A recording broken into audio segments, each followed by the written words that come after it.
Friends, હું Kinjal Patel Bookbird એકેડમીમાં આપનું હાર્દિક સ્વાગત કરું છું.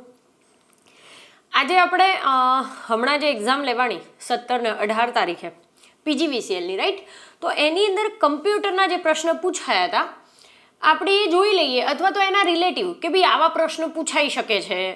અત્યારે હાલ કઈ જગ્યા ઉપર વધારે ફોકસ કરવામાં આવ્યું કે પીજીવીસીએલની એક્ઝામ હતી તો એ લોકોએ શેમાંથી ક્વેશ્ચન વધારે કાઢ્યા, આ આપણને એનાલિસિસ કરતા ફાવે રાઈટ. એટલા માટે જ હું અહીંયા તમને કમ્પ્યુટરના પ્રશ્નોના સોલ્યુશન કરવા માટે આવી છું. તો આપણે જોઈ લઈએ કમ્પ્યુટરમાં કેવા પ્રકારના પ્રશ્ન પૂછાયા હતા. તો પહેલું હતું કે ભાઈ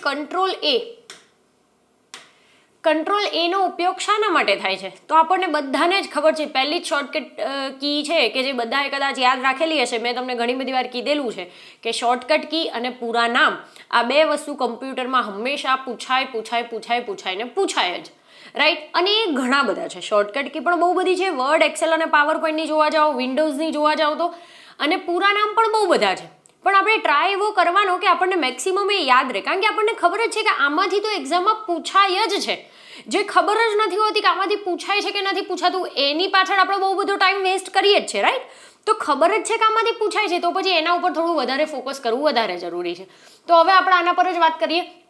કંટ્રોલ એનો ઉપયોગ શેના માટે થાય? તો કે સિલેક્ટ ઓલ, બધું જ સિલેક્ટ કરવા માટે આપણને ખબર છે રાઈટ. હવે આ મેમરી બેઝડ ક્વેશ્ચન છે, એટલે કે જે પણ સ્ટુડન્ટના ક્વેરી હોય કે સ્ટુડન્ટ તરફથી જાણવા મળ્યું છે અમને કે ભાઈ મેડમ આવા પ્રકારના પ્રશ્ન હતા, આવા પ્રશ્ન હતા, એટલે બેઠા, કારણ કે ઓનલાઈન એક્ઝામ હતી એટલે અમને પણ આઈડિયા ના આવે કે પૂરેપૂરું પેપર કેવું હતું, પણ મેમરી બેઝ જે છોકરાઓને અમુક આઈડિયા હતો એના ઉપરથી આપણે નક્કી કરી શકીએ કે ભાઈ આવા પ્રકારના પ્રશ્નો હતા રાઈટ. તો સિલેક્ટ ઓલ એટલે કે બધું સિલેક્ટ કરવા માટે ડોક્યુમેન્ટમાં કંટ્રોલ એનો ઉપયોગ થાય છે. પછી હતું ભાઈ ઓએસઆઈમાં કયું લેયર પેકેટને સોર્સ ટુ ડેસ્ટિનેશન મોકલવાનું કામ કરે છે? તો આપણે બુકબર્ડની મોક ટેસ્ટમાં પણ ઘણી બધી વાર જોઈ જ ચૂકેલા છે અને ઘણી બધી વાર આવા પ્રશ્ન મેં પૂછેલા પણ છે મોક ટેસ્ટની અંદર. તો આપણને ખબર છે કે ઓએસઆઈમાં કુલ 7 લેયર છે રાઈટ, જેમાંથી એક લેયર છે જે સોર્સથી ડેસ્ટિનેશન પેકેટને મોકલવાનું કામ કરે છે. તો એ કયું લેયર છે? તો એ 3જા નંબરનું લેયર છે.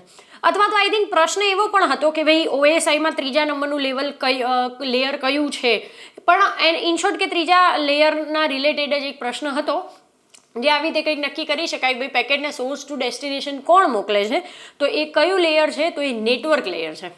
જો આપણે જોઈ લઈએ, આ ઓએસઆઈ મોડલના 7 લેયર છે: physical, data link, network, transport, session, presentation અને એપ્લિકેશન. આપણે બધું જોયેલું જ હશે, કદાચ તમે સમજેલા પણ છો. મેં તમને કીધેલું છે ઘણી બધી વાર કે આમાં બીટની અંદર ડેટા હોય છે, આમાં ફ્રેમમાં ડેટા કન્વર્ટ થાય, આમાં સોર્સ ટુ ડેસ્ટિનેશન ડેટાને મોકલવામાં આવે છે, આની અંદર ટ્રાન્સપોર્ટ જે કરવાનું છે એ બધું નક્કી કરવામાં આવે છે, આની અંદર મેનેજ કરવામાં આવે, આની અંદર ડેટાને એન્ક્રિપ્શન ડિક્રિપ્શન કરવામાં આવે છે, અને આ ફાઇનલી એ ત્યાં પહોંચે છે ડેટા રાઈટ. તો આપણને પૂછ્યું હતું પેકેટને સોર્સ ટુ ડેસ્ટિનેશન કોણ મોકલે? તો જો અહીંયા જ આપણને દેખાય છે કે પેકેટને સોર્સ ટુ ડેસ્ટિનેશન મોકલવાનું કામ કયા લેયરનું છે? તો કે નેટવર્ક લેયરનું છે. એટલે અહીંયા આપણો જવાબ કયો બનતો? તો આ પ્રશ્નમાં એવો કંઈક તમને ઓપ્શન આપેલો હશે, નેટવર્ક લેયર રાઈટ. પછી હતું ભાઈ ફક્ત કન્ટેન્ટ પેસ્ટ કરવા માટે કયો કમાન્ડ વપરાય છે? એટલે હવે MS Word, Excel, PowerPoint, જો જનરલી તો હું તમને પ્રેક્ટિકલી થતું હોય એવા મોક ટેસ્ટમાં પણ ઇમેજીસ લઉં છું કે જેથી તમે જોઈ શકો, ભલે પ્રેક્ટિકલ કરો નહીં તમે રાઈટ. અને જેને પણ કદાચ આપણી એપ્લિકેશન ખરીદી હોય કમ્પ્યુટરની, તો આપણી કમ્પ્યુટરની એપ્લિકેશનની અંદર વર્ડ, એક્સેલ અને પાવર પોઈન્ટ મેં દરેક ટેબને ડિટેલમાં પ્રેક્ટિકલી એક્સપ્લેન કરેલું છે, જેના ઉપર અત્યારે હાલ એક્ઝામમાં ક્વેશ્ચન એમાંથી ઘણી બધી વાર મોસ્ટલી પ્રેક્ટિકલ બેઝ પૂછાય છે રાઈટ. તો આ પણ જો તમે કરેલું હોત તો તમને આવડી જાત. એવું હતું ભાઈ ફક્ત કન્ટેન્ટ પેસ્ટ કરવા કયો કમાન્ડ વપરાય? તો આપણે એમાં જોયેલું છે કે કોપી પેસ્ટ એક ઓપ્શન હોય છે, એમાં પેસ્ટની અંદર પેસ્ટ સ્પેશિયલ ઓપ્શન હોય, અને પેસ્ટ સ્પેશિયલ એટલે કે ભાઈ તમારે કઈ વસ્તુને પેસ્ટ કરવી છે. તો એવું હોય કે ભાઈ તમે જે ડેટા જેવા લખ્યા છે એની ફોન્ટ સાઇઝ વધારે છે, કલર બદલેલો છે, તો એવા પેસ્ટ કરવા છે, અથવા તો તમારે ખાલી નંબર જ પેસ્ટ કરવા છે, અથવા તો તમારે ડેટાનું ખાલી ફોર્મેટિંગ પેસ્ટ કરવું છે, અથવા તો ફોર્મેટિંગ વગરના ડેટા ખાલી પેસ્ટ કરવા છે. મતલબ કે એનો કલર કે એવું બધું ના આવવું જોઈએ, ખાલી ને ખાલી ડેટા જ પેસ્ટ થવા જોઈએ. તો અહીંયા એ જ વસ્તુ પૂછી હતી કે ફક્ત આપણે ડેટા જ પેસ્ટ કરવા છે, કન્ટેન્ટ જ પેસ્ટ કરવું છે, તો એના માટે કયો કમાન્ડ વપરાય? તો એની અંદર એક ઓપ્શન હોય છે અનફોર્મેટેડ ટેક્સ્ટ. જો આપણે જોઈ લઈએ, જ્યારે પણ અહીંયા આપણને ખબર છે ક્લિપબોર્ડની અંદર હોય રાઈટ કટ, કોપી, પેસ્ટ અને ફોર્મેટ પેઇન્ટર, આ 4 ઓપ્શન. તમે જ્યારે ડેટાને કોપી કરી નાખો પછી તમારે બીજી જગ્યાએ તમે કર્સર મૂકો અને તમારે ડેટાને પેસ્ટ કરવાના હોય. એમ અહીંયા એરો છે, જો એના ઉપર અહીંયા ક્લિક કરશો એટલે અહીંયા લખેલું આવશે પેસ્ટ સ્પેશિયલ. એની અંદર જાઓ એટલે તમને આવા ઓપ્શન જોવા મળે કે કઈ કઈ વસ્તુને પેસ્ટ કરવી છે. અહીંયા કીધું તું ફક્ત કન્ટેન્ટ જ પેસ્ટ કરવાના હતા, એટલે તમારે આ ઓપ્શન ક્લિક કરવાનો રહે કે ભાઈ અનફોર્મેટેડ ટેક્સ્ટ, એટલે કે જે ફોર્મેટ થયેલા નથી, મારે ખાલી ને ખાલી ટેક્સ્ટને જ અનફોર્મેટ કરીને મારે એને પેસ્ટ કરવું છે. એટલે આવો કંઈક તમને ઓપ્શન એની અંદર આપેલો હશે જે તમારે સિલેક્ટ કરવાનો રહેતો હતો. જો અહીંયા છે કે મેં આવી રીતે ફોન્ટને અલગ અલગ દર્શાવેલા છે, પણ મારે પછી આવું નથી બતાવું, જેવા ઓરિજિનલ છે એવા ને એવા જ પેસ્ટ કરવા છે, તો એને કહેવાય અનફોર્મેટેડ ટેક્સ્ટ. પછી છે EEPROM નું ફૂલ ફોર્મ જણાવો. મેં કીધું એમ કે પૂરા નામ ઘણી બધી વાર પૂછાય જ છે, તો આનું પૂરું નામ થાય છે electrically erasable programmable read only memory.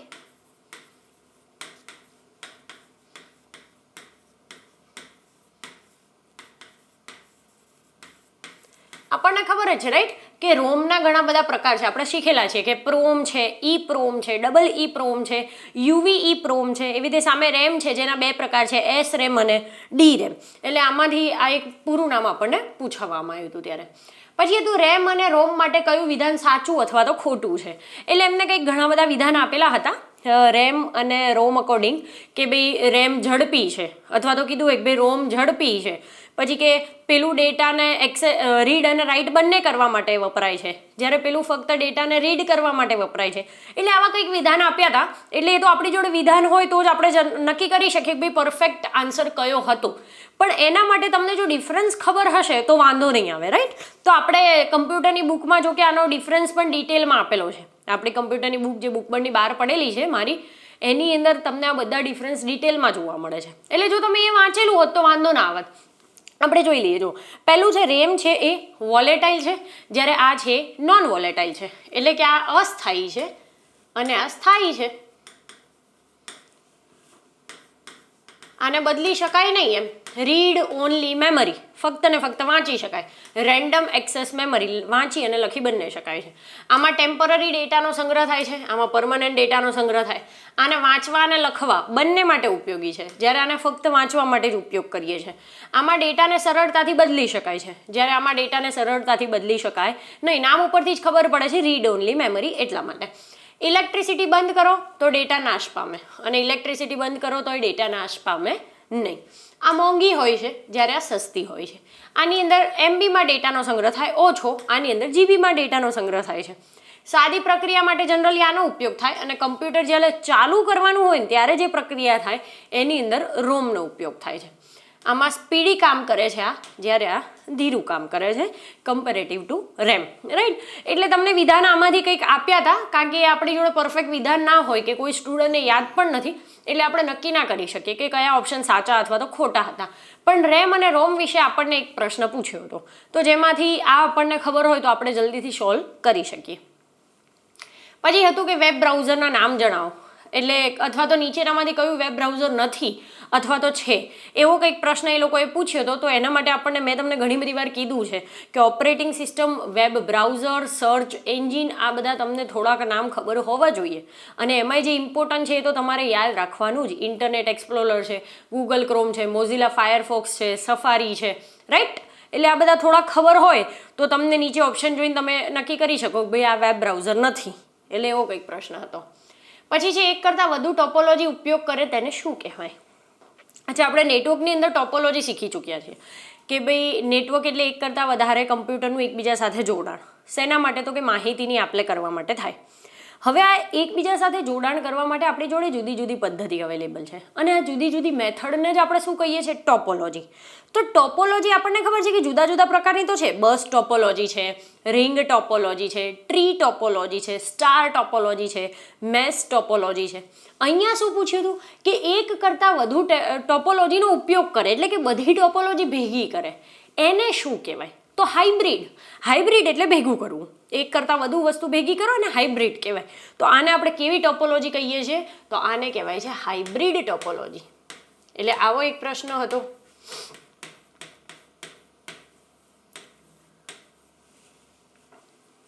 જો આવી રીતે હોય હાઇબ્રિડ ટોપોલોજી, કે અહીંયા સ્ટાર ટોપોલોજી છે, અહીંયા રિંગ ટોપોલોજી છે, અહીંયા બસ ટોપોલોજી છે, આ બધાનું કનેક્શન કરેલું હોય. જો આનું અહીંયાથી આ નોડ દ્વારા કનેક્શન કરેલું છે, આને આની સાથે જોઈન્ટ કરેલી છે, રાઈટ. પછી હતો નીચેનામાંથી કયો રોમનો પ્રકાર નથી. એટલે આવો એક પ્રશ્ન પૂછ્યો તો આઈ થિંક એની અંદર ઓપ્શન એવી રીતે હતા કે એક ઓપ્શનમાં પ્રોમ હતું, એકમાં ઈ પ્રોમ હતું, એક કંઈક ડી રોમ, કે આવો એક ઓપ્શન આપેલો હતો જે ખોટો હતો ખરેખરમાં, અને એક ડબલ ઈ પ્રોમ આપેલું હશે. તો આપણને ખબર છે કે પ્રોમ, ઈ પ્રોમ અને ડબલ ઈ પ્રોમ છે એ તો રોમનો પ્રકાર છે, પણ એવું પૂછ્યું હતું કે રોમનો પ્રકાર નથી, તો ડી રોમ નથી, ડી રેમ છે. રેમના બે પ્રકાર છે આપણને ખબર હોય ત્યાં સુધી, એક એસ રેમ છે અને એક ડી રેમ છે, સ્ટેટિક અને ડાયનેમિક, રાઈટ. એટલે અહીંયા પણ રોમનો પ્રકાર નથી ડી કરીને કોઈ, એટલે એક ધ્યાન રાખવા જેવું હતું. પછી હતું કે એસ રેમ અને ડી રેમ માટે કયું વિધાન સાચું અથવા તો ખોટું છે. એટલે જેમ હમણાં રેમ અને રોમ માટે પૂછ્યું હતું ને, એવી રીતે આમાં પણ કંઈ વિધાન આપેલા હતા કે static random access memory, dynamic random access memory. કદાચ તમે મારી કમ્પ્યુટરની બુક ખરીદેલી હશે તો તમને ખબર હશે કે એ બધું એની અંદર ડિટેલમાં આપેલું છે મેં. તો આના માટે પણ તમને ડિફરન્સ ખબર હોવી વધારે જરૂરી છે, કારણ કે વિધાન આપેલા છે તો આપણે એક્યુરેસી સાથે આપણને વિધાન તો યાદ ના રહે કોઈ સ્ટુડન્ટને, બરાબર. તો આપણે અહીંયા જોઈ લઈએ એટલે તમને નેક્સ્ટ કોઈ એક્ઝામની અંદર કદાચ એ કામ લાગી જાય. સ્ટેટિક અને ડાયનેમિક. સ્ટેટિક એટલે જે સ્થાયી રહે અને ડાયનેમિક એટલે જે બદલાતું રહે, રાઈટ. પહેલાં તો એ મેઇન એ ખબર હોવી જોઈએ. સ્ટેટિક છે મોંઘું છે, ડાયનેમિક છે સસ્તું છે.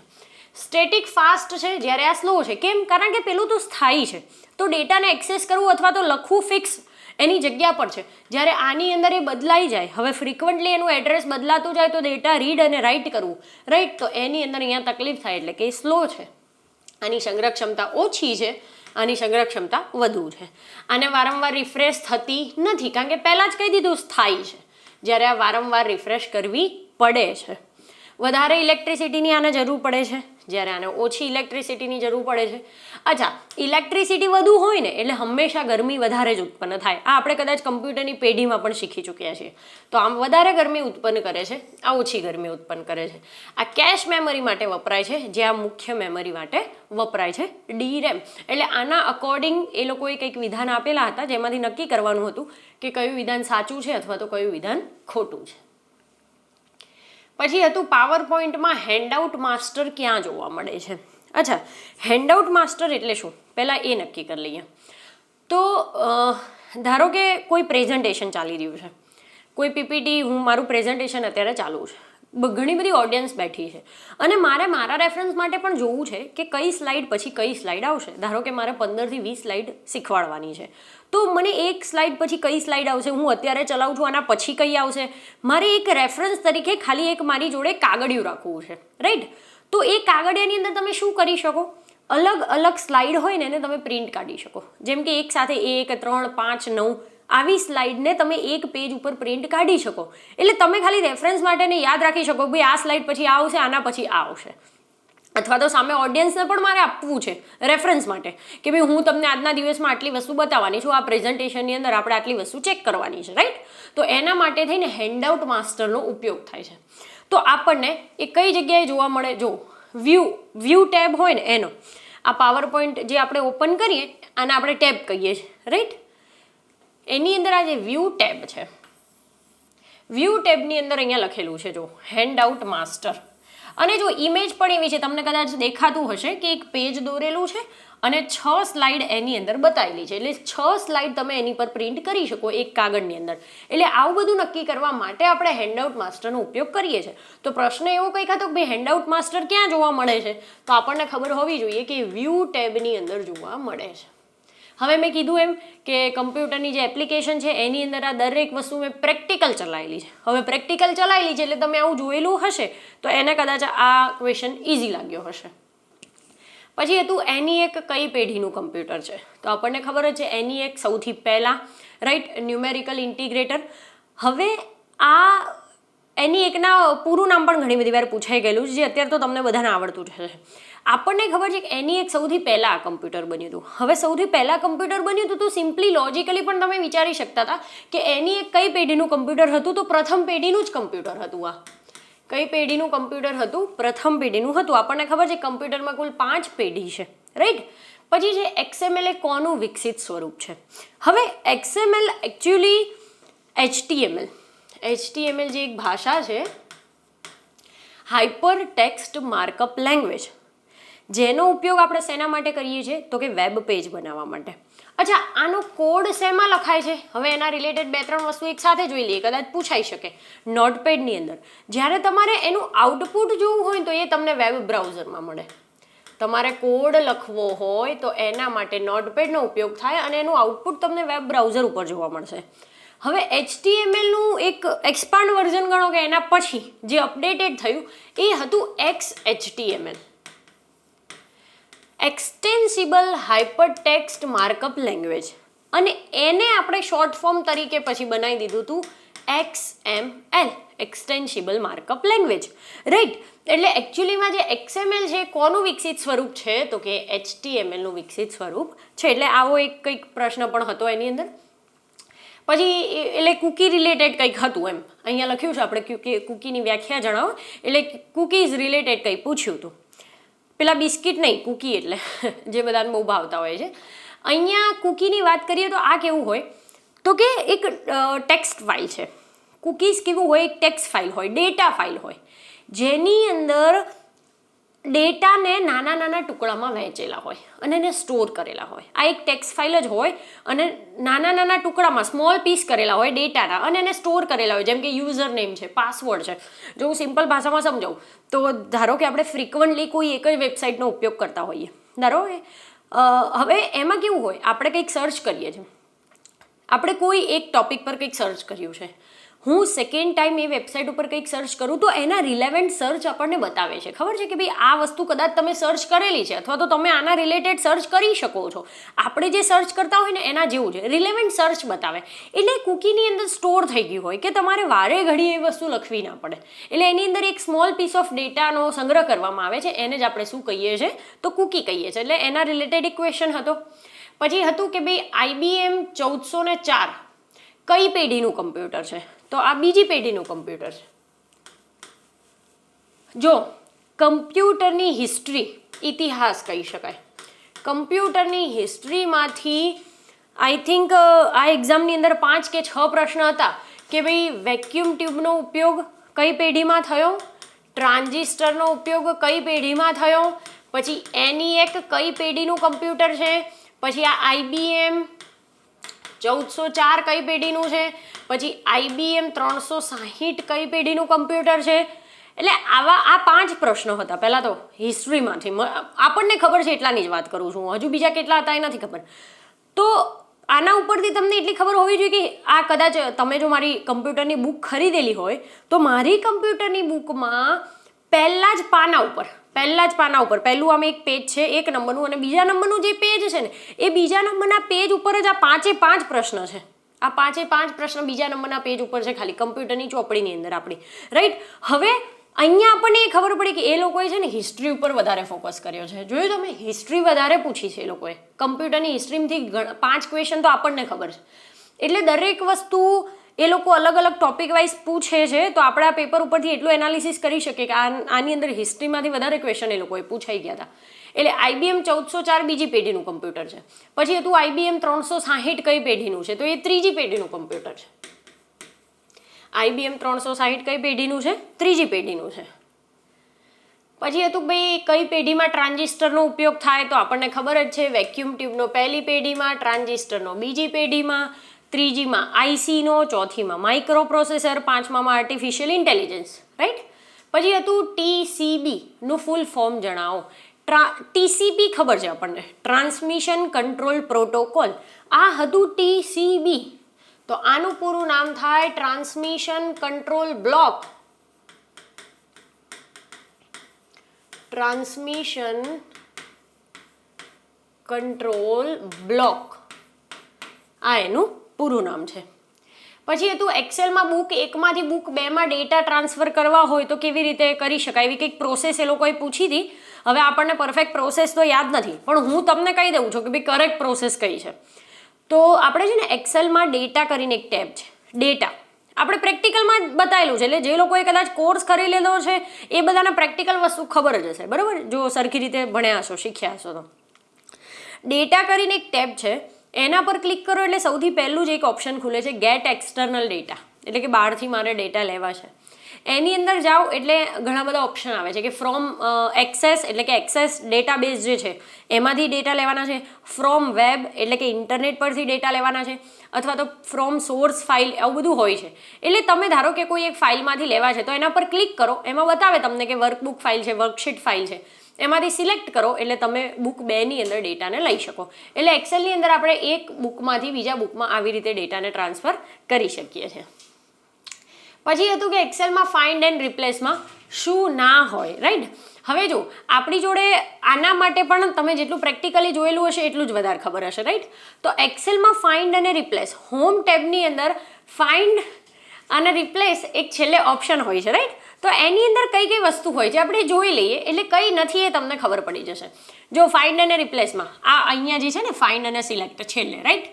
હવે જો ફાઇન્ડ છે, રિપ્લેસ છે, ગો ટુ સ્પેશિયલ છે, ફોર્મ્યુલા છે, કમેન્ટ છે, conditional formatting, constant data validation, select object અને સિલેક્શન પેન. તો આટલી વસ્તુ ફાઇન્ડ એન્ડ સિલેક્ટની અંદર હોય છે. આમાં કંઈક એવો પ્રશ્ન પૂછ્યો તો ભાઈ કઈ વસ્તુ નથી હોતી, એટલે આના સિવાય એક ના હોય, એટલે એના માટે તમને તો એ ખબર હોવી જોઈએ કે ફાઇન્ડ એન્ડ સિલેક્ટમાં કયું કયું હોય છે. જો એ ખબર હોત ને આવું જોયેલું હોત તો પછી પેલામાં આવડી જાત, રાઈટ. એટલે એના સિવાયનો જે ઓપ્શન હોત એ આપણો સાચો પડે. પછી એ તો ભાઈ કર્નલનું કામ શું છે, પેલા એકાદા પિક્ચરમાં આવે છે કર્નલ, ના. જો કર્નલ છે ને એક આમ જોવા જઈએ તો એક ઓપરેટિંગ સિસ્ટમનો એક ભાગ કહેવાય. કર્નલ છે, સેલ છે, આ બધું ઓપરેટિંગ સિસ્ટમનો એક ભાગ છે જે ખરેખરમાં શું કરે છે, હાર્ડવેર અને સોફ્ટવેરની વચ્ચે જોડાણ કરવાનું કામ કરે, આપણે એવું કહી શકીએ. કર્નલનું મેઇન કામ શું છે, હાર્ડવેર અને સોફ્ટવેર એટલે કે ઓપરેટિંગ સિસ્ટમ એની વચ્ચે જોડાણ, બ્રિજ જેવું કામ કોણ કરે છે તો કે એ કર્નલ કરે છે. એટલે આપણને એના રિલેટેડ એક ક્વેશ્ચન પણ પૂછ્યો હતો. પછી હતું કે LDAP પ્રોટોકોલનો ઉપયોગ જણાવો, કે એનું પૂરું નામ, આવું કંઈક પૂછ્યું હતું. તો આનું પૂરું નામ થાય lightweight directory access protocol. Lightweight directory access protocol. જો પ્રોટોકોલમાંથી પણ ઘણા બધા ક્વેશ્ચન આવી ગયા. આની પહેલાં પણ પ્રોટોકોલનો જે ક્વેશ્ચન હતો, નેટવર્કમાંથી ઘણા બધા આવી ગયા, ટોપોલોજીમાંથી પૂછી લીધું. એટલે એક એમને છે ને કમ્પ્યુટરની હિસ્ટ્રીમાંથી વધારે ક્વેશ્ચન પૂછ્યા હતા, અને એક કમ્પ્યુટરની નેટવર્કની અંદરથી એમને વધારે ક્વેશ્ચન લીધા છે કે નેટવર્ક શું છે, એની ટોપોલોજી એટલે શું, નેટવર્કમાં કઈ ડિવાઇસનો ઉપયોગ થાય છે, ડેટા ટ્રાન્સફર કરવા માટે અમુક નિયમો હોય એને આપણે પ્રોટોકોલ કહીએ છીએ, તો પ્રોટોકોલ કયા. એટલે એક નેટવર્ક રિલેટેડને હિસ્ટ્રીમાંથી વધારે ક્વેશ્ચન કાઢ્યા હતા. તો LDAP lightweight directory access protocol, આ એનું પૂરું નામ થાય. એટલે એમને એવો કંઈક પ્રશ્ન પૂછ્યો તો પૂરું નામ કે ઉપયોગ એવું કંઈક. હવે આ પ્રોટોકોલ શું કરે, તો જનરલી આનો ઉપયોગ ક્યાં થાય ખબર છે, કે ડિરેક્ટરી એક્સેસ કરવી છે તો એનું ઓથેન્ટિકેશન પહેલાં જરૂરી હોવું જોઈએ. ઓથેન્ટિકેશન એટલે શું કે ભાઈ હું કોઈ મેલ એક્સેસ કરવા માટે ઓથેન્ટિકેટ પર્સન છું કે નહીં, એનો મતલબ શું થાય ખબર છે કે ભાઈ મારું મેલ આઈડી છે, એટલે મેલ મારું યુઝર નેમ અને પાસવર્ડ હું નાખું કારણ કે એ મારું છે, એટલે હું એના માટે ઓથેન્ટિકેટ પર્સન કહેવાઉં. જ્યારે કોઈ અનનોન પર્સન એને ટ્રાય કરે છે હેક કરવાનો અથવા તો ઇનડાયરેક્ટલી એને ઓપન કરવાનો, કે ભાઈ અંદાજે આ પાસવર્ડ હશે મેમનો કદાચ, તો લાવો આપણે જોઈ લઈએ, તો એ અનઓથેન્ટિકેટ પર્સન કહેવાય. અને મારા મેલ આઈડી અને મારા અકાઉન્ટ માટે હું ઓથેન્ટિકેટ પર્સન કહેવાઉં. તો જ્યારે પણ એવી રીતે કોઈ ડિરેક્ટરી એક્સેસ કરવી હોય, ચાહે સર્વર પરની પણ હોય, તો એને એક્સેસ કરવા માટે તમે ઓથેન્ટિકેટ હોવા જોઈએ. તો આ બધું જે ચેક કરવાનું કામ છે આનું છે લાઇટ વેઇટ ડિરેક્ટરી એક્સેસ પ્રોટોકોલનું. પછી હતું કે DOSનું પૂરું નામ જણાવો સિક્યોરિટીમાં. હા, ડિસ્ક ઓપરેટિંગ સિસ્ટમ. તમને આ તો ખબર છે, મને ખબર નથી કે ઓપ્શન આપ્યો તો કોઈ નહીં. સમજો આ ઓપ્શન આપ્યો તો કે નહીં મને ખબર નથી, મને ખાલી જે ક્વેશ્ચન અમુક છોકરાઓએ કીધા એના ઉપરથી જ આપણે આ બધું સોલ્યુશન કરાવીએ છીએ, રાઈટ, મેમરી બેઝ છે. હવે ડિસ્ક ઓપરેટિંગ સિસ્ટમ હોય ને જો તમે એને ટિક કરી નાખો ને તો એ ખોટો પડે. કેમ? કારણ કે સ્ટુડન્ટના કહેવા પ્રમાણે એમને એવું કીધું હતું કે DOSનું પૂરું નામ તો જણાવવાનું છે પણ શેના રિલેટેડ, તો કે security related. Disk operating system કરો તો એ તો ઓપરેટિંગ સિસ્ટમ રિલેટેડ પૂરું નામ થઈ ગયું, પણ સિક્યુરિટી રિલેટેડ એનું પૂરું નામ થાય ડેનિયલ ઓફ સર્વિસ. શું થાય? Denial of service.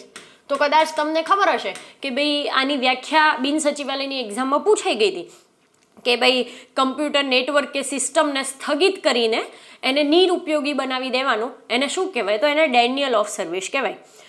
જો હું તમને આપણી સાદી ભાષામાં સમજાવું, વ્યાખ્યાથી દૂર જઈએ, કે ભાઈ ઇન્ટરનેટ પર તમે કોઈ રિક્વેસ્ટ મોકલો છો તો એ સર્વર ઉપરથી તમને એનો રિસ્પોન્સ મળવો જોઈએ. હા, પણ કોઈ હેકર છે કે ભાઈ જેને આ નેટવર્કને કરપ્ટ કરી નાખવું છે, તમારા ડેટાને નહીં, નેટવર્ક સિસ્ટમ છે એને તમારા ડેટાને કોઈ જ નુકસાન ના પહોંચે. તમે જે રિક્વેસ્ટ મોકલો છો અથવા તો સર્વર પરથી જે ડેટા આવવાના છે એને કોઈ જ નુકસાન ના પહોંચે. ખાલી મારે એ જે નેટવર્ક આખી સિસ્ટમ છે ને, સિસ્ટમને બગાડવી છે, બસ મારો આ ધ્યેય છે ખાલી. કે તમે રિક્વેસ્ટ મોકલો છો તો વચ્ચે જે નેટવર્ક છે એમાં વચ્ચે હેકર છે ને એટલો બધો ટ્રાફિક જામ કરી નાખશે કે તમારી રિક્વેસ્ટ સર્વર સુધી પહોંચશે જ નહીં, અથવા તો પહોંચી ગઈ તો ત્યાંથી રિસ્પોન્સ તમને મળશે જ નહીં. એને આપણે શું કહીએ છીએ? તો એને આપણે કહીએ છીએ ડેનિયલ ઓફ સર્વિસ. એટલે સિક્યુરિટી રિલેટેડ એનું પૂરું નામ થતું હતું ડેનિયલ ઓફ સર્વિસ, અને ઓપરેટિંગ સિસ્ટમમાં થાય ડિસ્ક ઓપરેટિંગ સિસ્ટમ. હતું કે ટેલનેટનો પોર્ટ નંબર જણાવો. ટેલનેટનો પોર્ટ નંબર 23 છે. કયો છે? 23. બાય ડિફોલ્ટ એનો 23 હોય છે, જેને તમે આઈ થિંક ચેન્જ કરી શકો છો. 1024થી માંડીને 37,667 કે સમથિંગ એવું કંઈક છે. એટલે આપણે યાદ રાખવાની જરૂર નથી, પણ આ તો હું તમને ખાલી જોડે જોડે કહેતી રહું છું જે ઇન્ફોર્મેશન છે. તો આનો પોર્ટ કયો છે? Port number 23. પછી હતું કઈ પેઢીમાં વેક્યુમ ટ્યુબનો ઉપયોગ થાય છે? આ કદાચ બધાને આવડ્યું જ હશે. તો પ્રથમ પેઢીની અંદર વેક્યુમ ટ્યુબનો ઉપયોગ થાય છે. પછી હતું which protocol use to share file in network. એટલે કે નેટવર્કની અંદર ફાઇલને શેર કરવા માટે કયા પ્રોટોકોલનો ઉપયોગ થાય? તો એને વ્યાખ્યા જ આપી દીધી છે. પ્રોટોકોલની વ્યાખ્યા જ આપી દીધી છે પ્રશ્નમાં જ આઈ થિંક, કે ભાઈ એક જગ્યાએથી બીજી જગ્યાએ નેટવર્કમાં ફાઇલને ટ્રાન્સફર કરવા શેનો ઉપયોગ થાય? તો આપણને ખબર જ છે એક પ્રોટોકોલ છે FTP protocol, file transfer protocol. નેટવર્કમાં ફાઇલને ટ્રાન્સફર કરવાનો ઉપયોગ થાય.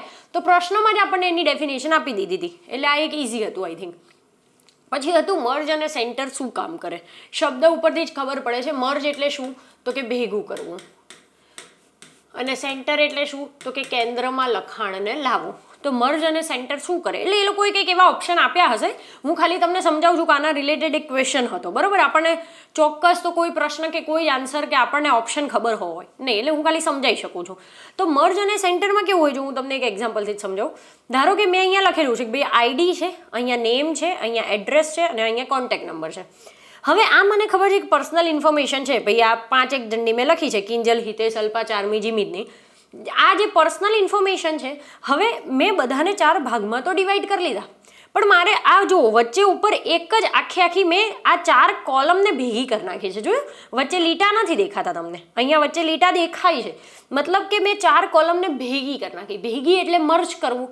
અને પછી વચ્ચે મારે જે હેડિંગ આપવું છે સેન્ટરમાં આવી ગયું પર્સનલ ઇન્ફોર્મેશન. તો આને મેં શું કર્યું હશે? આને આમ ક્લિક કરી નાખવાનું, અને પછી અહીંયા જુઓ, અહીંયા છે હોમ ટેબ. હોમ ટેબની અંદર અહીંયા હોય જો મર્જ અને સેન્ટર, એના ઉપર ક્લિક કરો એટલે તમે જેટલા પણ સેલ કોલમને તમે સિલેક્ટ કરેલી છે એ મર્જ અને સેન્ટર થઈ જશે. જો અહીંયા તમને એનું એક્ઝામ્પલ પણ બતાવે છે.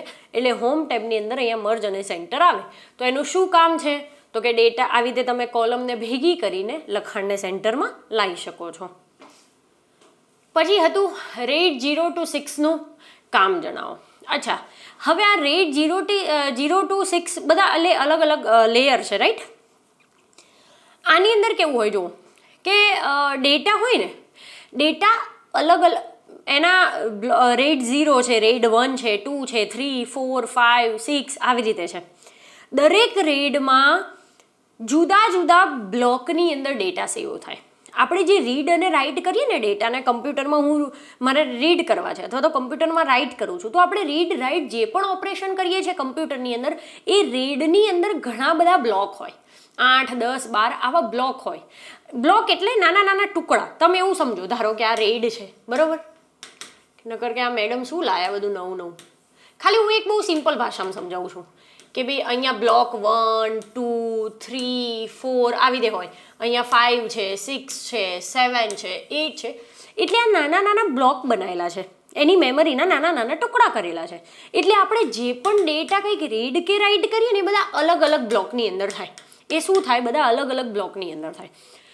આનો મેઇન બેનિફિટ શું થાય કે તમે ડેટા રીડ અને રાઇટ ઓપરેશન આપણે જલ્દીથી કરી શકતા હતા. આ રીડના કારણે એનું કામ શું છે એટલે હું તમને બહુ બેઝિક રીતે કહું છું, કારણ કે હજુ કદાચ તમને આ બહુ ખબર નહીં હોય. રીડ રાઇટ ઓપરેશન આપણે જલ્દીથી કરી શકીએ કારણ કે ડેટાને અલગ અલગ બ્લોકમાં કન્વર્ટ કરેલા છે. હવે આવી રીતે રેટ 0, 1, 2, 3 આવી રીતે છે. તો જ્યાં હાર્ડ ડ્રાઈવમાં ડેટા સ્ટોર થાય છે આવી રીતે, બરાબર, તો ક્યારેક જો એક હાર્ડ ડ્રાઈવ, એક બ્લોક, ધારો કે હું અહીંયા સમજાવું છું એટલા માટે, એ ફેલ જાય ને તોય આપણે એના ડેટા બીજી જગ્યાએ બીજા બ્લોકમાં લઈ શકીએ છીએ. એટલે એવું કહી શકાય ઇન શોર્ટ કે ભાઈ આ રેડનું કામ શું છે ખબર છે કે હાર્ડ ડ્રાઈવમાં જો હાર્ડ ડ્રાઈવ ફેલ ગઈ કદાચ ઇન કેસ, તોય તમે ડેટાને સિક્યોર કરી શકો છો. આ મેઇન આનું કામ છે, જે ડિટેલમાં તો આપણે પછીથી ક્યારેક શીખીશું. પછી હતું કે ભાઈ ઓએસઆઈ મોડલનું હાર્ટ કયું છે. તો આપણને ખબર જ છે કે ઓએસઆઈ મોડલના જે 7 લેયર છે એમાં જે વચ્ચનું લેયર છે એ જ એનું હાર્ટ છે. જે કયું છે તો કે ટ્રાન્સપોર્ટ લેયર છે. એની સાથે સાથે એ પણ યાદ રાખી લેજો કે ઉપરના 3 લેયર છે એ સોફ્ટવેર લેયર છે અને નીચેના 3 લેયર છે હાર્ડવેર લેયર છે, કારણ કે એ નેક્સ્ટ ટાઈમ ક્યારેક પણ પૂછાઈ શકે છે. અને વચ્ચેવાળું હાર્ટ ઓફ ઓએસઆઈ કહેવાય. આપણે મોક ટેસ્ટમાં એમાં ઘણી બધી જગ્યાએ આ બધા પ્રશ્નો કવર કરેલા જ છે, રાઈટ. પછી હતું કમ્પ્યુટર પ્રોગ્રામના શોધક કોણ, તો લેડી અડ્ડા અગસ્ટા. પણ કદાચ મને એવું જાણવા મળ્યું હતું કે ઓપ્શનની અંદર અડ્ડા અગસ્ટા નહોતું લખ્યું, અડ્ડા લવલેસ લખેલું હતું. અડ્ડા લવલેસ આવું કંઈક ઓપ્શનની અંદર હતું. તો આ બંને એક જ છે. જે કમ્પ્યુટરના પિતા આપણે ચાર્લ્સ બેબેજ કહીએ છીએ ને, એમના કલીગ હતા અને પછી આમને સૌથી પહેલો પ્રોગ્રામ બનાવ્યો. તો આ બધી હિસ્ટ્રી તો આપણે ઘણી બધી વાર જાણી ચૂકેલા છે અને પ્રશ્નો પણ મોક ટેસ્ટમાં ઘણી બધી વાર આવી ગયા છે. પણ in short lady Adda Agusta એ જ અડ્ડા લવલેસ છે, જેને આપણે કમ્પ્યુટરની માતા તરીકે પણ ઓળખીએ છીએ. અને સૌથી પહેલો કમ્પ્યુટરમાં પ્રોગ્રામ નાખનાર વ્યક્તિ પણ આ જ હતા. એટલે આવું પૂછ્યું હતું તો એનો જવાબ કંઈક આવો હતો, અડ્ડા લવલેસ. પછી હતું કંટ્રોલ વાયનો ઉપયોગ જણાવો. અચ્છા, આપણને ખબર છે અન્ડુ એટલે કે કંટ્રોલ ઝેડ. હવે એની સામે રીડુ. રીડુનો શોર્ટકટ કી થાય છે કંટ્રોલ વાય. કંટ્રોલ ઝેડ અન્ડુનો મતલબ શું થાય કે મેં કોઈ પ્રક્રિયા કરી છે એને મારે એક સ્ટેપ પાછું જતું રહેવું છે, તો એના માટે અન્ડુ વપરાય. અને અન્ડુ દ્વારા તમે જે પ્રક્રિયા કરીને એને તમારે પાછી રિમૂવ કરી નાખવી છે તો એને રીડુ કહેવાય. જેમ કે જો હું એક ખાલી સિમ્પલ એક્ઝામ્પલ આપું કે ધારો કે મેં પહેલાં કિંજલ લખ્યું છે, ચલો કિંજલ લખ્યું, ઓકે. હવે મને એવી ઈચ્છા થઈ કે ના મારે કિંજલ નહોતું લખવું, તો મેં હજુ હાલ જ કિંજલ લખ્યું, છેલ્લો શબ્દ. હવે મને એમ થયું કે મારે નહોતું લખવું, એટલે કે મારે એક સ્ટેપ પાછું જતું રહેવું છે, તો હું કંટ્રોલ ઝેડ દબાઈશ. એટલે હું એક સ્ટેપ પાછી જતી રહીશ. એટલે શું થશે, કંઈ લખેલું નહીં આવે, જે કિંજલ લખ્યું હતું એ જતું રહેશે, એક સ્ટેપ પાછી જતી રહી. પણ હવે આ અન્ડુ દ્વારા મેં જે પ્રક્રિયા કરી એ મારે પાછી ફરીથી રિપીટ કરવી છે. એટલે કે મને એમ થયું કે ના કિંજલ હતું એ સારું લાગતું હતું, એટલે પાછું મારે કિંજલ લાવવું છે, તો એને આપણે શું કહીએ છીએ, રીડુ. ગોટાળે ના ચડતા, સિમ્પલ ભાષામાં કહું, છેલ્લે કરેલી પ્રક્રિયા દૂર કરવા અન્ડુ વપરાય અને અન્ડુ દ્વારા કરેલી પ્રક્રિયા દૂર કરવા રીડુનો ઉપયોગ થાય. તો કંટ્રોલ વાય શેની શોર્ટકટ કી છે, તો એ રીડુની છે, જે કદાચ તમને લોકોને આવડતી જ હશે કારણ કે બહુ ઇઝી ક્વેશ્ચન હતો. પછી હતું કંટ્રોલ શિફ્ટ અને એન્ડનો ઉપયોગ શું થાય. તો જો આમાં કેવું હોય, જનરલી એક્સેલની અંદર આપણને ખબર છે કે ભાઈ આવી રીતે ઘણા બધા સેલ હોય છે, રાઈટ. હવે અહીંયા કંઈક લખાણ લખેલું છે, ચલો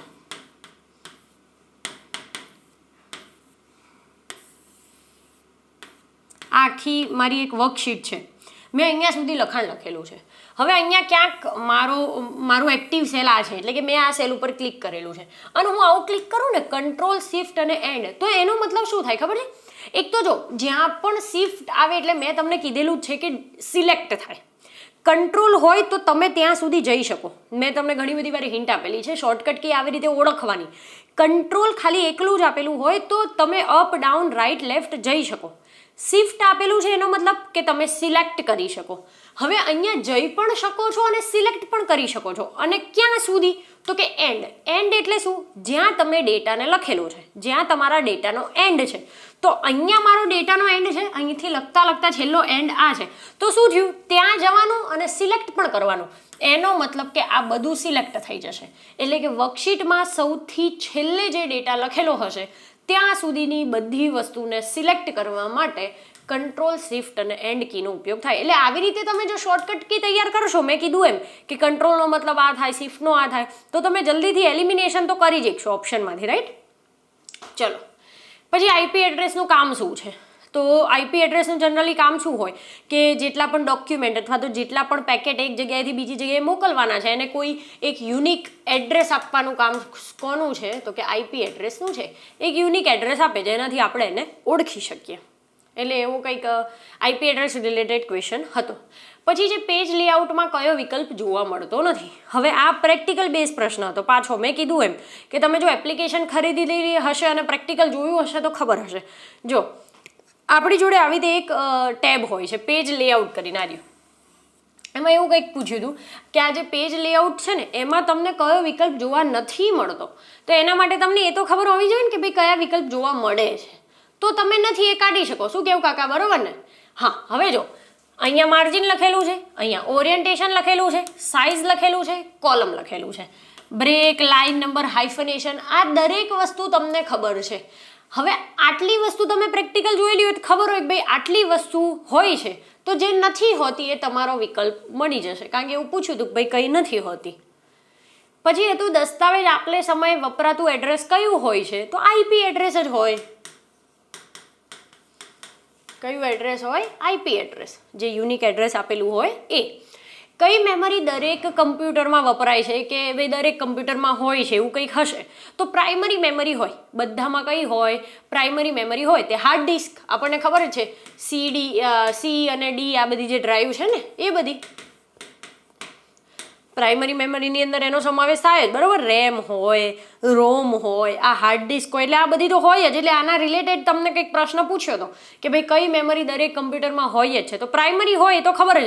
પછી તમને કદાચ બીજા ઓપ્શનમાં એવું આપ્યું હોય કે ભાઈ પેન ડ્રાઈવ, સીડી, ડીવીડી, આ 4 ઓપ્શન હોય તો આપણને ખબર હોવી જોઈએ કે ભાઈ પેન ડ્રાઈવ દરેક પીસીમાં હોય એવું જરૂરી નથી. એ તો સેકન્ડરી મેમરી છે, એ તો આપણે બહારથી આપીએ છીએ. સીડી પણ હોય એવું જરૂરી નથી, ડીવીડી પણ હોય એવું જરૂરી નથી, પણ હાર્ડ ડિસ્ક તો હોય જ, હાર્ડ ડ્રાઈવ તો હોય જ. જે આપણે પેલી સી ડ્રાઈવ ને ડી ડ્રાઈવ આવું નહીં લખેલું હતું, આ બધી હાર્ડ ડિસ્ક મેમરી કહેવાય. આપણે માય કમ્પ્યુટર ઓપન કરીએ ને તરત જ આදී દેખાય ને બધી હાર્ડ ડિસ્ક મેમરી છે, જે પ્રાઇમરી મેમરી છે, રાઈટ, કમ્પ્યુટરની. તો એ દરેક કમ્પ્યુટરમાં જોવા મળે. પછી હતું ભાઈ બિગ બ્લુ કઈ કંપનીનું ઉપનામ છે? તો આઈબીએમનું છે, ઇન્ટરનેશનલ બિઝનેસ મશીન. માઇમ પ્રોટોકોલનું કાર્ય જણાવો. હવે જો આની અંદર પહેલાં તો આનું પૂરું નામ થાય મલ્ટીપર્પઝ ઇન્ટરનેટ મેલ એક્સટેન્શન. શું થાય? મલ્ટીપર્પઝ ઇન્ટરનેટ મેલ એક્સટેન્શન. હવે આપણને ખબર છે કે મેલ માટે એક છે સિમ્પલ મેલ ટ્રાન્સફર પ્રોટોકોલ. મેલ જનરલી જ્યારે આપણે મોકલીએ છીએ તો આપણી જોડે એક આ પ્રોટોકોલનો ઉપયોગ કરીએ છીએ આપણે, સિમ્પલ મેલ ટ્રાન્સફર પ્રોટોકોલ, રાઈટ. તો આની અંદર કેવું થાય કે જ્યારે પણ આપણે મેલ મોકલીએ ત્યારે આ પ્રોટોકોલનો ઉપયોગ થાય, પણ એ છે ને મેલમાં ફક્ત ને ફક્ત ટેક્સ્ટ જ મોકલી શકે છે. એ શું કરતું હતું? મેલની અંદર ખાલી ટેક્સ્ટ મોકલી શકતું હતું. હવે આનો મલ્ટીપર્પઝ ઉપયોગ થાય છે એટલે આ જે કામ નહોતું કરી શકતું ને એનું સોલ્યુશન લાવવા માટે આપણે આનો ઉપયોગ કરીએ છીએ ઘણી બધી વાર. તો આ માઇમ શું કરે ખબર છે? એ આપણે મેલની અંદર ઓડિયો, વિડીયો કે કોઈ પિક્ચર્સ એટલે કે ઇમેજ મોકલવી હોય તો પણ આપણે મોકલી શકીએ છીએ. જો આપણે એસએમટીપીનો ઉપયોગ કરીએ સિમ્પલ મેલ ટ્રાન્સફર પ્રોટોકોલનો તો એ ખાલી ને ખાલી ટેક્સ્ટ જ મેલની અંદર મોકલી શકે છે. એટલે કે આના જેટલા ફંક્શન એ નથી આપતું. એટલે આનું સોલ્યુશન લાવવા માટે આપણે આ પ્રોટોકોલનો ઉપયોગ કરતા હતા કે જે મેલની અંદર દરેક વસ્તુને મોકલી શકે છે. પછી હતું સીપીયુ અને રેમ વચ્ચે કઈ મેમરી કામ કરે છે? તો આ તો બધાને આવડેલો જ હશે કદાચ, કેશ મેમરી જેને આપણે કહીએ છીએ કે સીપીયુ અને રેમ વચ્ચે કેશ મેમરી કામ કરે. CPU arithmetical, logical unit, control unit એ બધું એની અંદર હોય અને રેમ પ્રાઇમરી મેમરી છે.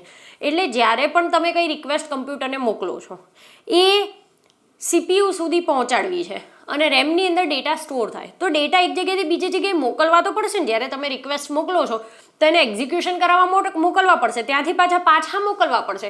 એટલે રેમ અને સીપીયુ આ બે વચ્ચે જે મેઇન મેમરી કામ કરે છે ને એ કઈ મેમરી છે? તો કે કેશ મેમરી છે.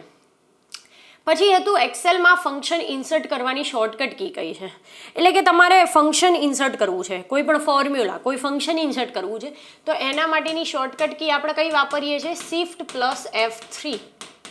આપણે બુકમાં આપેલી છે, મોક ટેસ્ટમાં પણ લીધેલું છે એટલે આ કદાચ તમને આઈડિયા હશે, રાઈટ. પછી હતું એવું કંઈક પ્રશ્ન કે બે સિસ્ટમ વચ્ચે કમ્યુનિકેશન કરવું હોય તો શેનો ઉપયોગ થાય? હવે જો પહેલાં તો બે સિસ્ટમ વચ્ચે કમ્યુનિકેશન કરવું એનો મતલબ નેટવર્ક છે એવું તો કહી જ શકાય કે ભાઈ નેટવર્કમાં તમે કમ્પ્યુટરને જોડેલું છે, તો એના માટે કોનો ઉપયોગ થાય? એટલે કદાચ નેટવર્ક ડિવાઇસનો જ ઉપયોગ થાય. તો મેઇન જે છે એ તો હબ છે, આપણને ખબર છે. પછી સ્વિચ છે, રાઉટર છે, રિપીટર છે, આપણે આ બધું શીખેલા છીએ.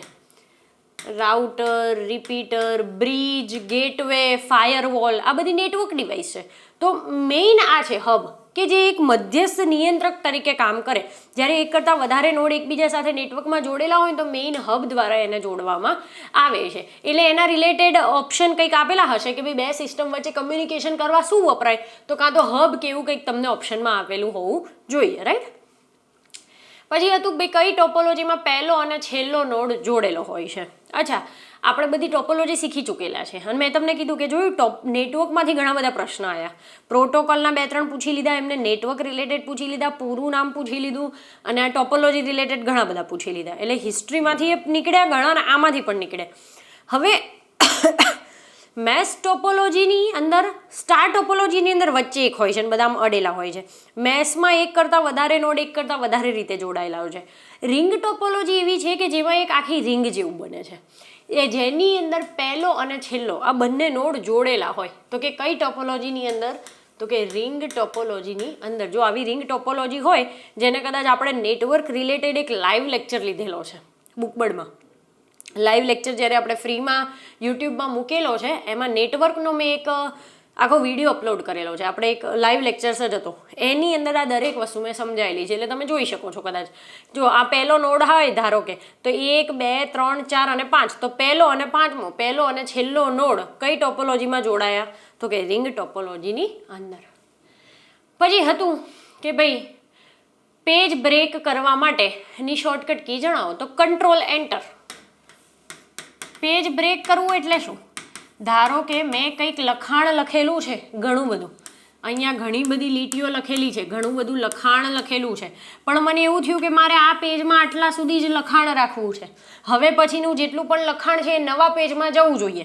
તો અહીંયા કર્સર લાઈન કંટ્રોલ એન્ટર કરો એટલે અહીંયાથી જેટલું પણ લખેલું હશે એ નવા પેજમાં દાખલ થઈ જશે.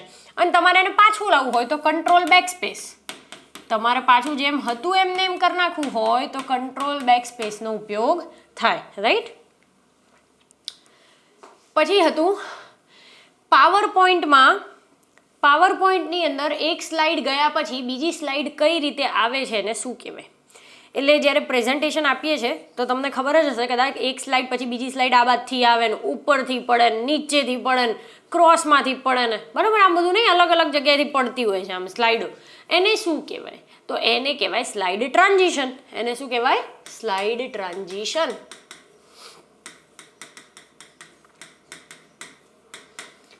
આ મૂક ટેસ્ટમાં ને એમાં આપણે ઘણી બધી વાર તમે જોઈ ચૂક્યા હશો કદાચ. જો આ રહ્યો ટ્રાન્ઝિશનની અંદર કે ઇફેક્ટ જ નથી આપી કટ, એટલે કે આ કટ થઈને બીજી આવી રીતે આવી જશે, પછી ઉપર આવશે આવી રીતે પુશ થઈ જશે, વાઇપ આવી રીતે બતાવશે, સ્પ્લિટ થશે, છૂટું પડશે.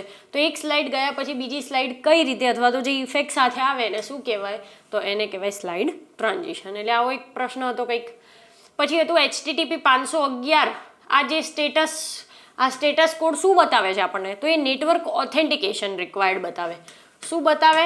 કે ભાઈ નેટવર્કમાં ઓથેન્ટિકેશન જરૂરી છે. Network authentication required. એ આપણને આ કોડ બતાવે છે. HTTP 511 સ્ટેટસ કોડ શું બતાવે છે? નેટવર્કનું ઓથેન્ટિકેશન જરૂરી છે. પછી છે ઓપરેટિંગ સિસ્ટમ કયા પ્રકારનું સોફ્ટવેર છે. હવે આપણે પહેલે ઘણી બધી વાર શીખી ચૂક્યા છીએ કે સોફ્ટવેર ઘણા બધા છે. સિસ્ટમ સોફ્ટવેર પણ છે, એપ્લિકેશન સોફ્ટવેર પણ છે, યુટિલિટી સોફ્ટવેર પણ છે. પણ એમાંથી ઓપરેટિંગ સિસ્ટમ કયા પ્રકારનું સોફ્ટવેર છે? તો એ કયા પ્રકારનું સોફ્ટવેર છે? તો કે સિસ્ટમ સોફ્ટવેર એને કહીએ છીએ, કારણ કે એના વગર સિસ્ટમ કામ કરતી નથી. એટલા માટે આપણે આપણા ઉપયોગથી બનાવ્યું હોય તો એને એપ્લિકેશન કહેવાય. આપણે આ બધું પહેલાં શીખી ચૂકેલા છે કદાચ. પછી આવો કંઈક પ્રશ્ન હતો કે ભાઈ કમ્પ્યુટરની ત્રીજી પેઢીમાં શેનો ઉપયોગ થાય છે? તો મેં કીધું પેઢીમાંથી બહુ બધા પૂછેલા છે. એટલે એના ઇતિહાસમાંથી વેક્યુમ ટ્યુબનો શેમાં થાય, ટ્રાન્ઝિસ્ટરનો બીજી પેઢીમાં, અને ત્રીજી પેઢીમાં કોનો, આઈસીનો એટલે કે ઇન્ટિગ્રેટેડ સર્કિટનો. સાથે એ પણ યાદ રાખજો, ઘણી બધી વાર પૂછાય છે કે આઈસી શેનું બનેલું હોય છે, તો કે સિલિકોનનું બનેલું છે, જેની શોધ કંઈક જેક કિલ્બીએ કરેલી છે. એમએસએમઈનું પૂરું નામ જણાવો. તો એમએસએમઈનું પૂરું નામ શું થાય, તો કે માઇક્રો સ્મોલ